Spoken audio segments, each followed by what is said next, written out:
السلام علیکم ورحمۃ اللہ وبرکاتہ۔ ریڈیو HRDF میں آپ کا استقبال ہے۔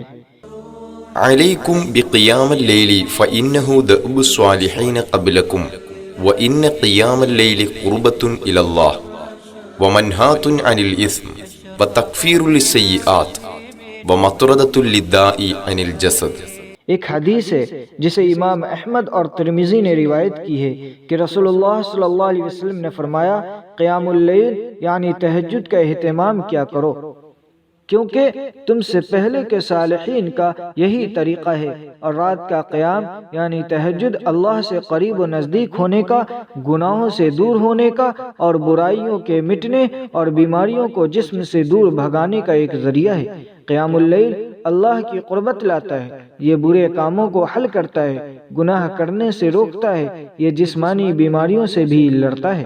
جب سارے شور شرابے ختم ہو جاتے ہیں، رات کی خاموشی میں جبکہ انسان اور دوسری مخلوق اچھی طرح سے سوتی ہے، اس وقت میں ایک شخص اٹھتا ہے اور اللہ تعالی کے ساتھ مناجات کرتا ہے۔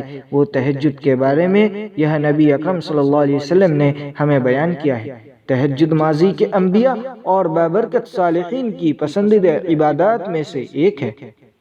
وہ بغیر کسی رکاوٹ کے اس عظیم عبادت کے عادی تھے۔ آدھی رات کو جب دماغ، جسم اور فطرت کو پرسکون رہنا ہے، کوئی اور نہیں دیکھتا ہے، اس وقت ایک شخص تنہا میں اللہ کے قریب ہونے والا عبادت ہے تہجد۔ تہجد کی خصوصیات کے بارے میں جو امام غزالی رحمۃ اللہ علیہ فرماتے ہیں تو اس میں سب سے اہم بات خالق سے محبت ہے۔ رات کے آخر میں نیند کے مزہ لینے کے اس وقت اللہ کے ساتھ کی گفتگو کے لیے نیند کو چھوڑ کر آنے والے دل کے لیے دن کی گناہوں سے بچنا آسان ہے۔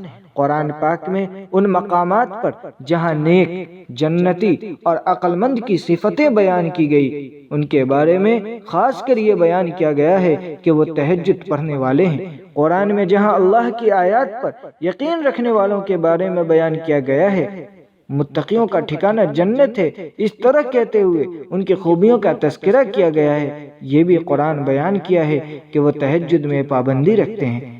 ان المتقین فی جنات وعیون آخذین ما آتاہم ربهم انہم کانوا قبل ذلک محسنین کانوا قلیلا من اللیل ما یہجعون وبالاسحار هم یستغفرون وفی اموالهم حق للسائل والمحروم۔